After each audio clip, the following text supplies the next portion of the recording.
magkakaroon ng successful life kung wala sila sa aking tabi.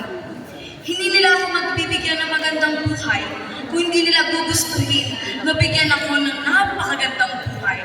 Katulad na lamang ngayon, hindi ako makakasali sa patimpalak na ito kung hindi dahil sa kanila. Yun lang po at maraming salamat. You are lucky to be on our final 3 female cabinet number 2.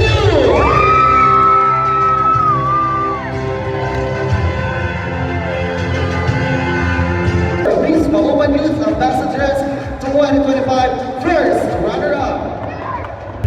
Our Please Maoman Youth Ambassadors 2025 first runner-up is no other than female candidate number 2.